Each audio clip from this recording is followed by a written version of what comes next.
Hello. Hi, my name is Reed Silverne. The name of the show is Fed Pride. The reason it's called Fed Pride is because I'm a federal worker and proud of it. Going to turn up the sound a little bit. All right, there. And today I'm going to talk about a number of things, but first I'm going to tell you a little bit about how the show is structured. Basically, I am my own engineer. A staff member sets up the shot and done a wonderful job and always does over here at Access Tucson. But basically, this is direct dialogue, which means that I have an anchor desk in front of me and I can control everything on the screen. There's a blue screen behind me and it's hooked up to a computer. Also, because I am my own engineer and I am my own staff, if I make a mistake, and a really dumb mistake, if I fall off the chair, that is exactly what you see. For me, today is Friday, the 21st of November. For you, you're probably going to see this on either Sunday the 23rd or Tuesday the 25th. And also, I am on 74 in Comcast on Sundays, I believe at 1 o'clock. And so that all the people up in Northwest, including myself and my family, can see my own show. The other thing I'm going to say is that I have a tendency to say about 3 or 4 times a sentence. I tried to stop that. I was in Toastmasters, and I had the highest count in the history of Toastmasters.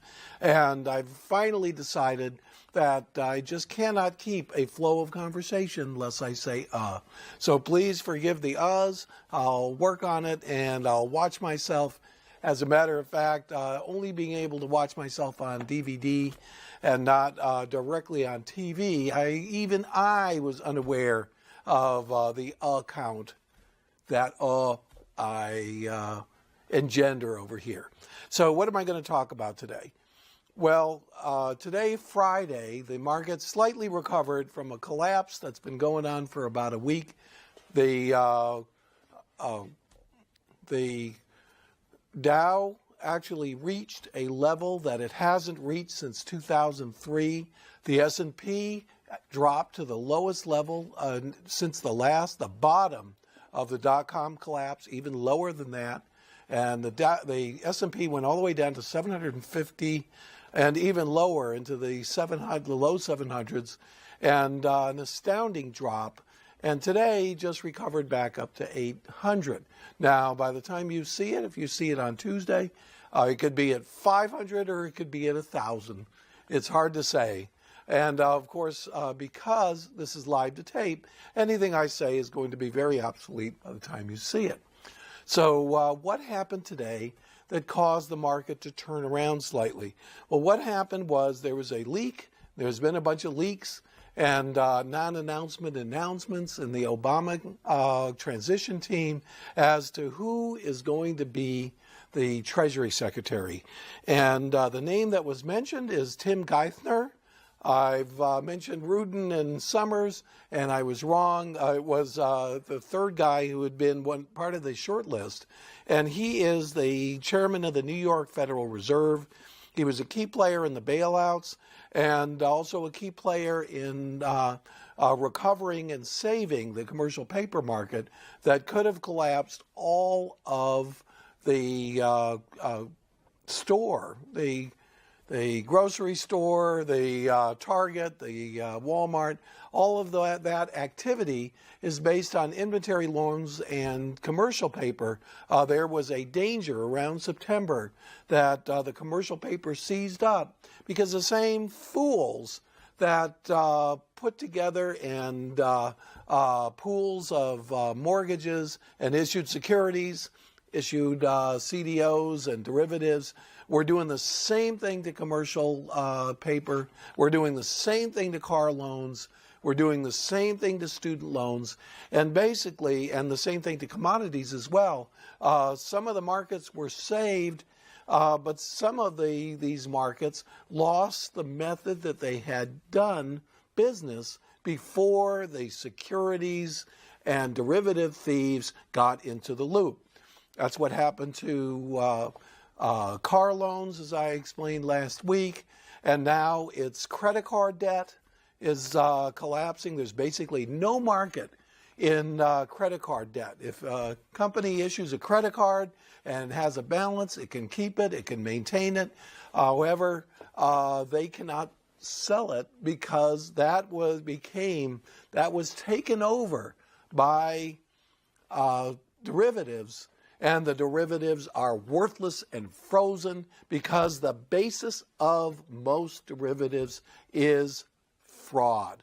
And because the basis of derivatives is fraud, they're basically sooner or later, when there was a slight increase in defaults or a slight increase in missed payments, the entire system was bound to collapse. The issuers of these things, if they did not know how these things worked and that these things were going to collapse, they are guilty of negligence. But if they were aware, and I believe they were, they are guilty of fraud.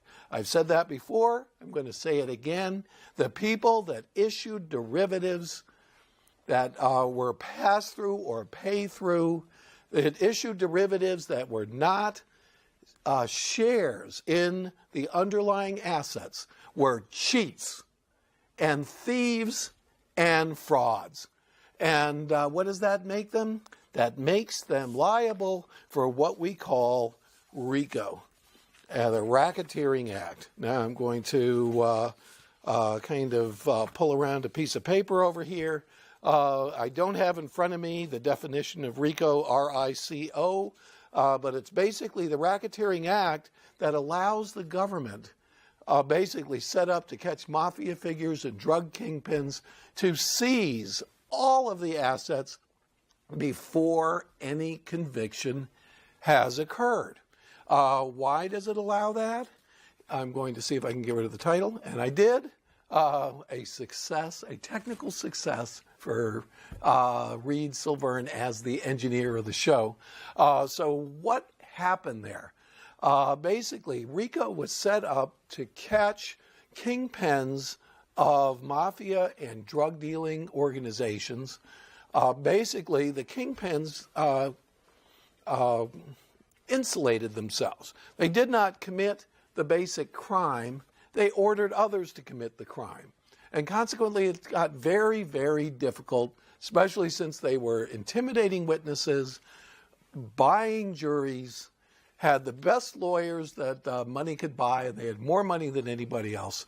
They basically had the government outclassed and were corrupting the entire system. It got very, very bad between the 50s and the 70s. The mafia was everywhere. And from the 70s to the 80s, there were these Colombian drug cartels like the Medellin cartel and the Cali cartel. And they basically mobilized billions and billions, untold billions of dollars of cash. And because they had all this cash, they could basically buy anything and buy justice and be completely unmolested. So Rico came up, and it came up in 1979, and its first really big case was against a mafia leader named Treffy. Let's see if I can find it. Frank Thierry, I got it wrong, and he was boss of the Genovese family, and he was convicted in November 1980. Now, the trick with Rico is that there has to be a conspiracy or an organization behind certain types of crimes.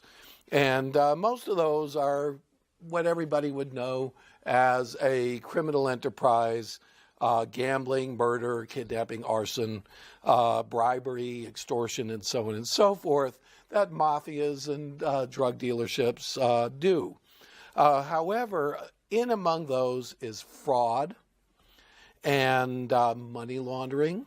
And among those also is securities fraud, because a lot of the mafia organizations had gotten themselves into pump and dump. They created phony little stock brokerages. They would call little old ladies and so on and so forth, kind of intimidate them into investing in a stock, penny stock usually.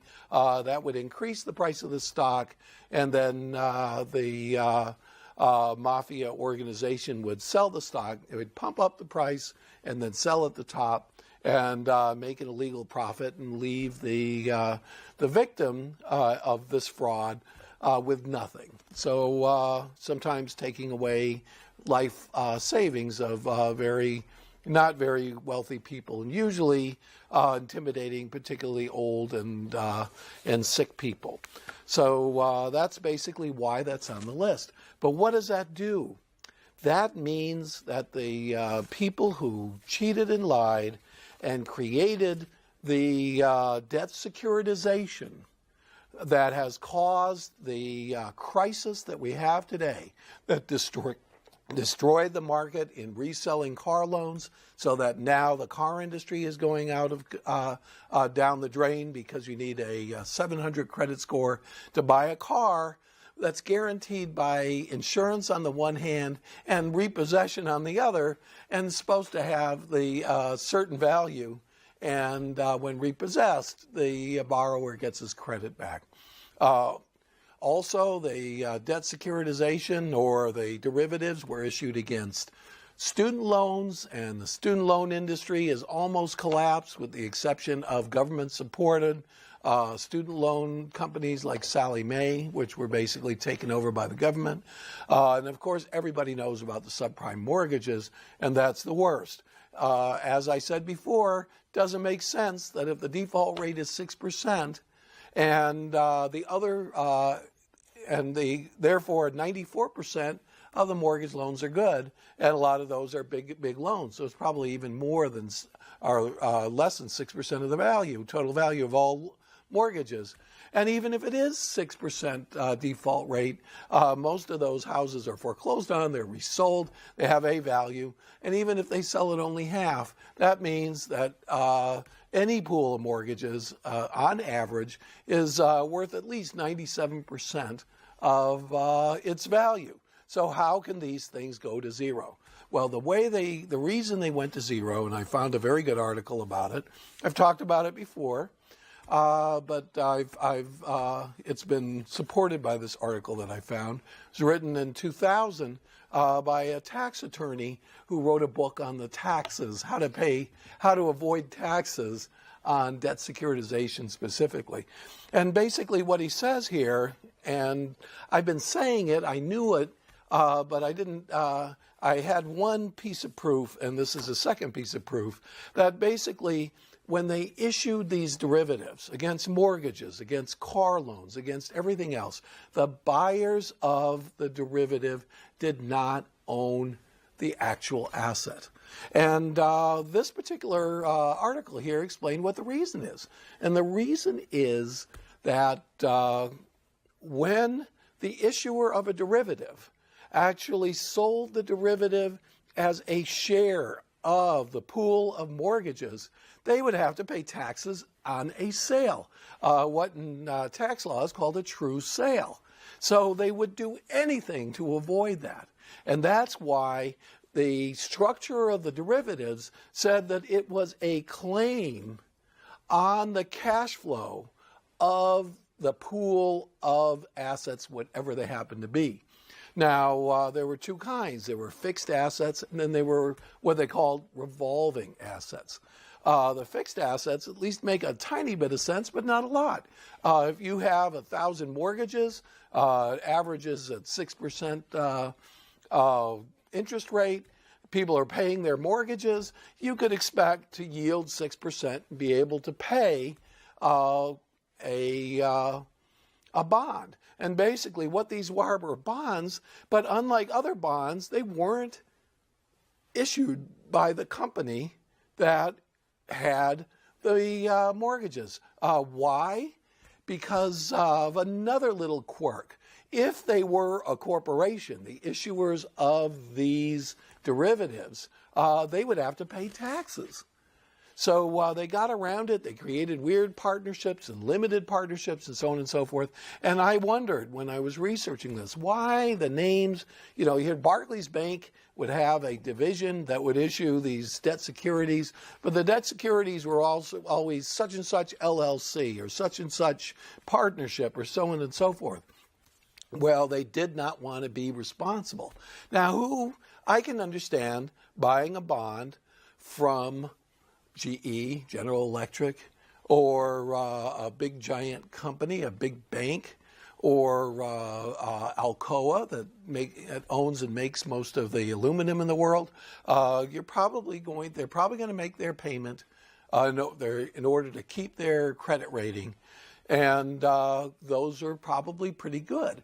So that's what a real bond is. It's a debt, and somebody basically owes people. The bond is a document that says, I am loaning this person or this company $1 million, and I'm going to get 6% per year, payable once a quarter or once every 6 months.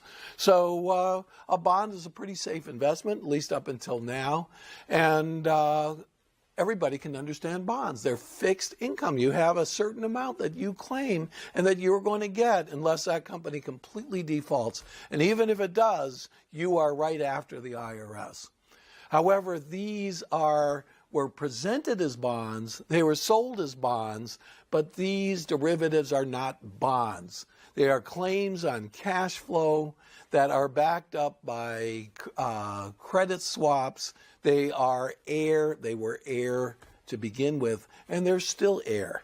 And now they're so known to be air that they are known to be worthless. And that's why all these banks had these on their books, and as a result, they had to mark to market.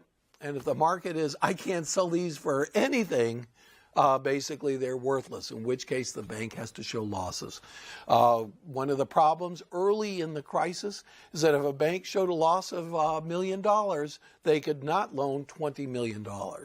Now, the bailout supposedly was designed to buy these derivatives out from the banks, and then the banks would only have assets and they wouldn't have these losses on the books. Well, Paulson, about a week ago, all of a sudden announced that the bailout, which was designed for that purpose, was going to follow the European model, which they did in England, and they were going to buy shares in the banks directly themselves. Well, that started a run on Citibank. I think Citibank bought one of the other banks. I'm not sure which one it was. I think it was WAMU, and they also bought out one of the investment banks that collapsed as well. I'm not sure whether that was Bear Stearns or one of the other ones, but they had bought it out. So they were one of the institutions that, if the system was going to survive, that was going to survive. And basically, Congress gave Paulson, the present Secretary of the Treasury, $700 billion to make sure that there was liquidity in the system and that we wouldn't have a Great Depression, because banks would loan to each other and loan to everybody else. Well, they stopped loaning to each other for a while, and that's what kicked up the LIBOR rate. And because they didn't trust that Wachovia Bank was about to go under, or WAMU, Washington Mutual, was about to go under, or Indy Bank. All of these did. Freddie Mae, Freddie Mac, you name it. And the government basically said, at least these major institutions will be guaranteed to be sound, and the government is going to basically have $700 billion available to either buy out these assets.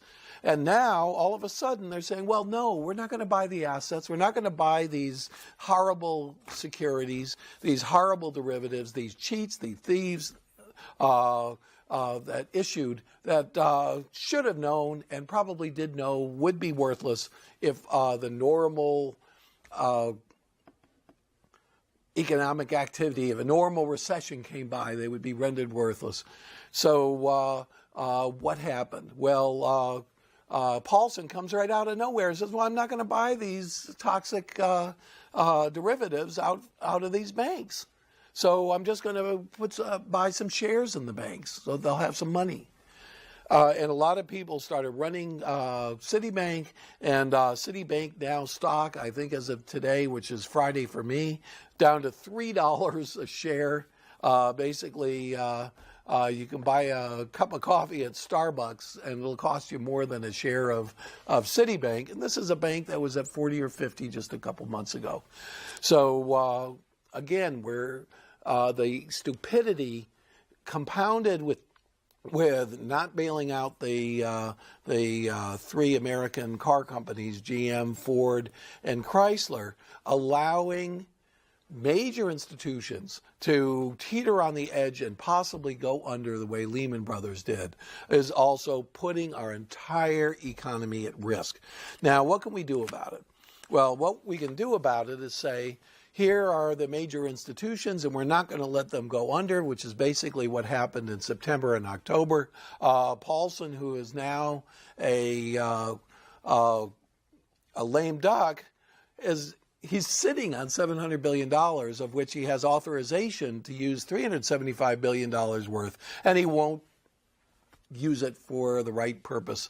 He spent like 125 or 150 billion. That mostly went to the investment banks that had issued credit swaps to make the credit swaps good. So we are in trouble. There's no doubt about it. Now, what about the issuers of the derivatives in the first place? What about the people that brought us to this condition? And I've said, and I've said it over and over again, if somebody takes a derivative and brings it to a rating organization and said that this pile of air and words, this $100 document that is a derivative that says, I am going to issue bonds worth $10 million at 6% against a pool of mortgages, which I am not going to reveal. I'm not going to tell anybody what it is. I'm not going to disclose anything, just that I have this pool. And if you read the fine print, it says the derivative does not own these mortgages or these assets. Doesn't own anything. All it owns is a claim to cash flow that's backed by these little side bets, these credit swaps that I've set up so that if things go bad in my mortgage pool, I'll still be able to pay you the 6%. Basically, they were set up, even the swap structure was set up so that it would run out if the default rate went to historical norms during a recession. So there was even a slight recession, the thing would become worthless by definition. And then on top of that, the issuers of the swaps were issuing them at far under the risk or the weighted value of these things, so that if it did come true, and if the risk was realized, and if the default rate went up, they didn't have any money to pay off the swap in the first place. So to bring this, the act of bringing it, is an act of fraud. And if it is an act of fraud and it involves more than one person, if it involves a group or a partnership or a phone call or a email or something like that, then it's a conspiracy. And if it's a conspiracy, then you can go to Rico. And I think that's what they ought to do. They need to open investigations on every hedge fund, every company that issued these.